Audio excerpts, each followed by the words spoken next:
Everybody, Questwise here. I'm in the studio today. Thought I'd do a video from here, and I'm going to talk about Pulp Alley again today.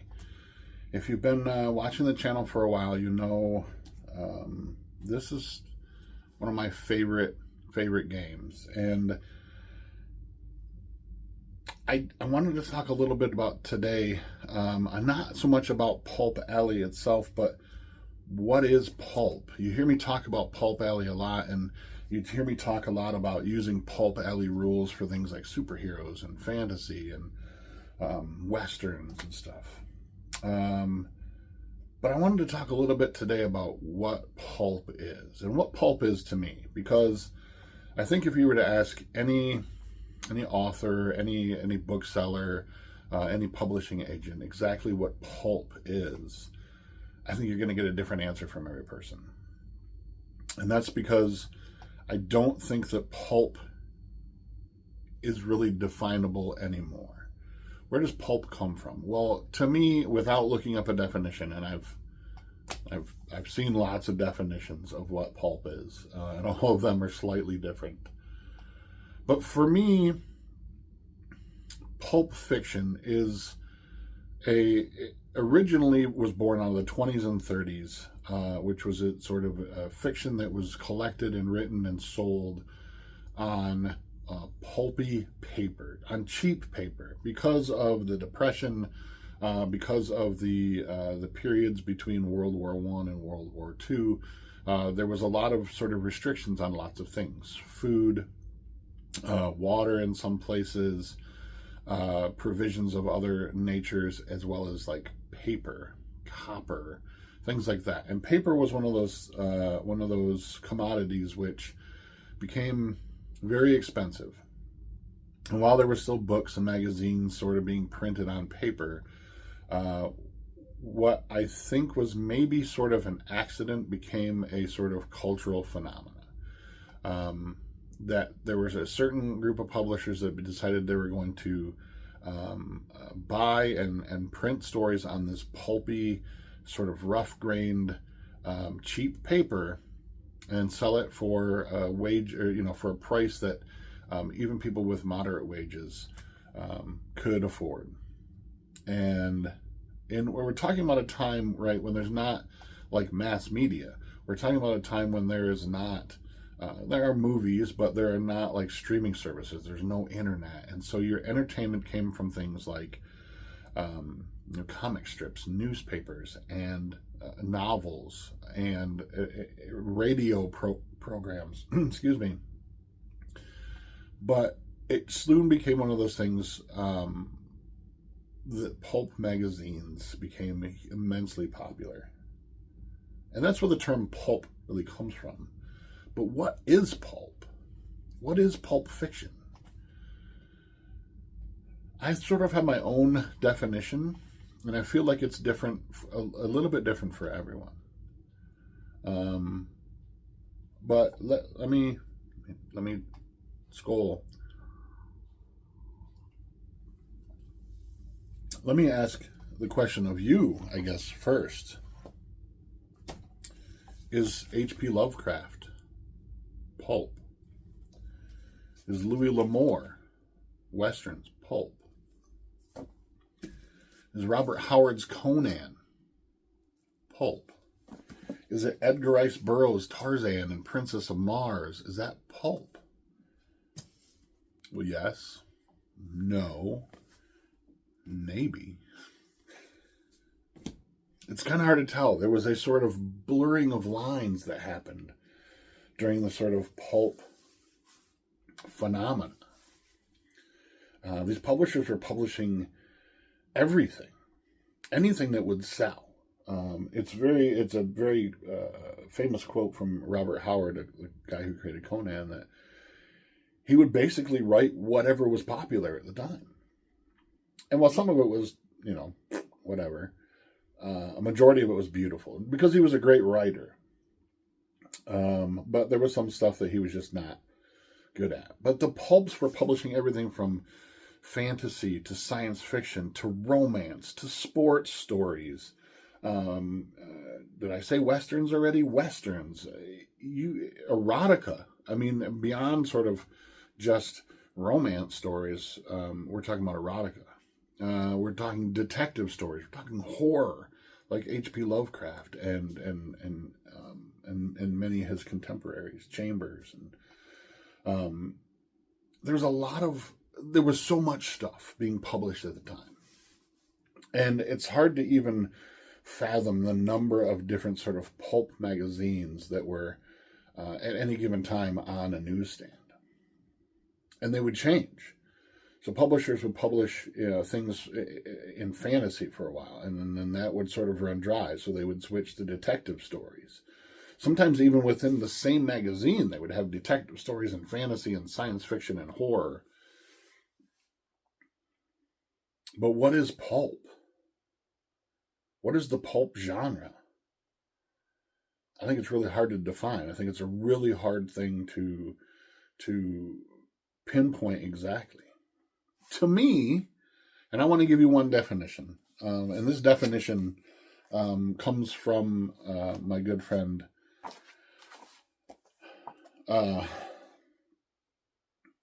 Yeah, I think I can share this. I think he would be fine with it, right? From the designer, the author of Pulp Alley, Mr. Phipps. I'll call him Mr. Phipps. He says, when I think of pulp, I think of daring, pulse-pounding adventure. And I think this is right out of the Pulp Alley core rulebook.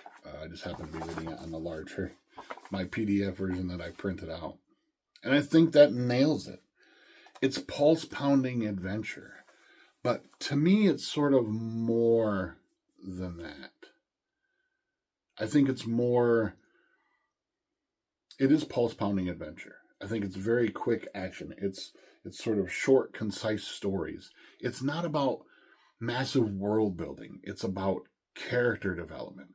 And even more beyond that, it's sort of about over-the-top character personalities. When you look at sort of characters within a pulp story, you find characters that are sort of larger than life, that they're sort of the everyman, that they're sort of good at everything. And, you think of sort of like Doc Savage, right? Doc Savage is hyper intelligent. He's massively strong. He's super fast. He's sort of like Superman, but in sort of a real world sense. But a lot of characters are like that. Conan, he's a thief. He's a barbarian. He's a pirate. He's a little bit of everything. Even within sort of, within, and I'm not saying Louis, I grabbed this off myself. I'm not saying Louis L'Amour is pulp, Western, but even within Western stories, and even Robert Howard had written some Western stories, the character is always the forefront of the story, and they tend to be larger than life. They tend to be very bold personalities. To me, that's what pulp is. It's less about the world. While the world building is still there, there's still that sort of background of things. I think, and one of the things that I think makes it more exciting for me is that sort of mystery about there's not thousands of pages on world building that fits every little nook and cranny and every detail nailed down for you. Especially when you're reading like Howard's Conan stories, Hyperborea, right, and Cimmeria and Aquilonia and Stygia. You have these places that you get little glimpses of detail about the history of, and the culture of, and the religions of, but they're not fully fleshed out. And to me, that's always been very exciting, in the sense that I want to know more, and with many of these authors, there's not that left anymore. But also because there's lots of gray areas that I can fill in my imagination, whether that be through gaming on a tabletop by playing Pulp Alley, or that be within sort of writing short stories, or just imagining the background detail of what's happening outside of these stories. I think it's really about character-driven, pulse-pounding action, as Mr. Phipps would say. So is pulp Western? Is it horror? Is it detective fiction? Is it fantasy? Is it science fiction? Yes. Yeah. I mean, I guess the short answer is yes. It is. It really is. It's a little bit of everything. Is Superman, original Superman, right? Comic strip Superman, is he pulp? Fits the time period, right? Was published in pulpy newspapers and comic strip type of things. Is Superman pulp? Sure. Absolutely. I think originally he could have fit within that mold perfectly. But that's the great thing about pulp, is there's not a mold. And that's the great thing about Pulp Alley, is that the game itself doesn't sort of mold itself to one particular theme. And Mr. Phipps goes into great I keep calling him Mr. Phipps. He's probably laughing his ass off.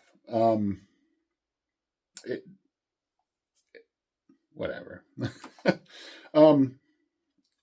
That's the great thing about this game, is that he goes into some detail about making the game your own. And while there are a small section in the book about genres, what is pulp, and he goes into detail a little bit, and even gives you some optional rules for different sort of genres of pulp. Pulp fantasy, pulp science fiction, pulp western, pulp horror, pulp lost world, right? There's so many categories of genres with under the sort of dome of what pulp is, that it makes it almost impossible to define. And the game really rewards you for sort of making pulp what you want it to be. I've run fantasy, pulp fantasy. I've done high fantasy. I've been trying to do some sort of old school fantasy. I've done science fiction. And it could be like things like Warhammer science fiction, right? That sort of grim, dark, crazy far future, but it could also be retro rocket, sword and planet kind of science fiction. And it still works beautifully. Westerns. I've done straight up westerns, right? Like lawmen versus outlaws. And it works beautifully. But you can also do like westerns where outlaws versus zombies, and it works seamlessly. And is that pulp? It is absolutely pulp. Pulp is sort of what you make it. But I think that you have to make your own sort of definition about what pulp is. And for me, it is that sort of exciting, action-oriented, cinematic, narratively driven, character-forward, world-building behind sort of action and adventure.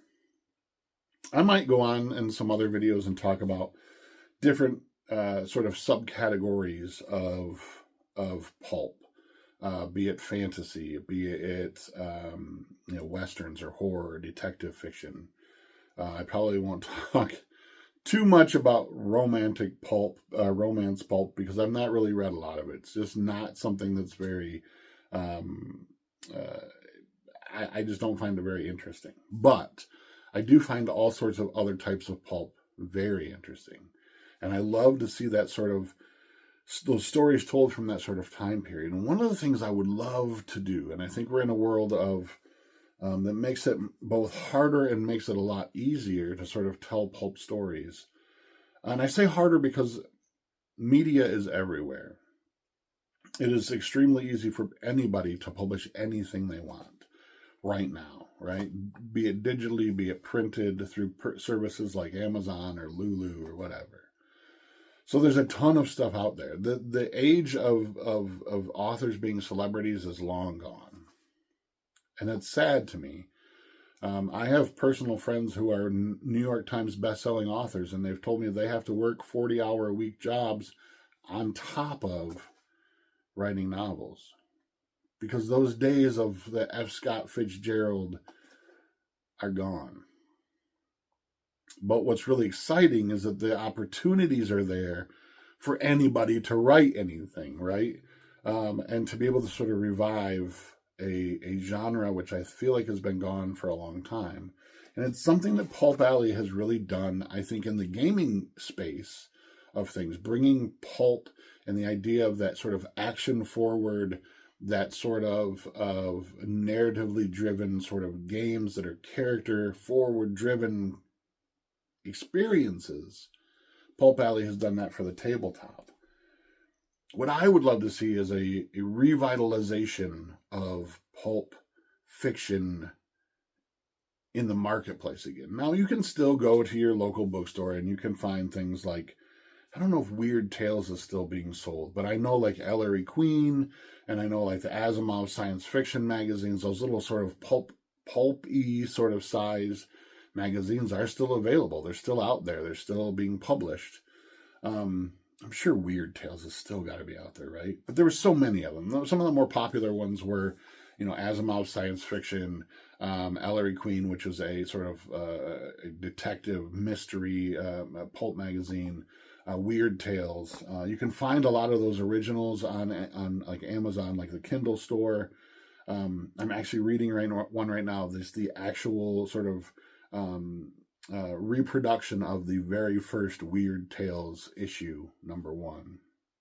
That's fascinating. It's just crazy good. But I love that, and I would love to see that sort of renaissance of that type of fiction. But I would also love to see that sort of renaissance of that type of fiction mixed with gaming, because I love both. And I think that that's something that's very approachable, and I think it's very, it's one of those things that can be easily sort of rebrought to the surface, resurrected, if you will, into both the sort of literary world and gaming world. But at some point, I will probably do some videos where I'll talk about, subgenres of pulp. If you have any questions about pulp, I'm by no means an expert. I'm just a huge fan. In fact, I came to pulp stuff rather late. I started with Tolkien's Lord of the Rings, and I started with the Shannara series of Terry Brooks. When I was younger, I was reading stuff that was sort of way over my reading comprehension, where I should have been. I was reading things like The Bourne Identity. I was reading these crazy, heavy-duty spy novels and really thick fantasy novels, and comic books as well. But I was reading stuff that was way over where I probably should have been as a child. And I didn't come to pulp until probably my senior year in high school is when I was introduced to Robert Howard's works. And even then, they've already been collected into book form, so it didn't really feel like pulp. And it wasn't until much later when I left college and I started to work for the Borders Corporation, in the sort of book publishing, bookseller world of things, that I began to learn about things like pulp magazines and characters like Doc Savage and the Shadow and the Phantom and Robert Howard, like Conan and again, it could be argued, is Edgar Rice Burroughs, is his stuff pulp, fantasy, science fiction? I mean, yes and no. It was sort of born earlier than the sort of 20s and 30s of the pulp magazines, but I think they were reprinted so many times that you could truly call that. Sherlock Holmes, right? The Strand magazine was basically a British version of American pulp magazines.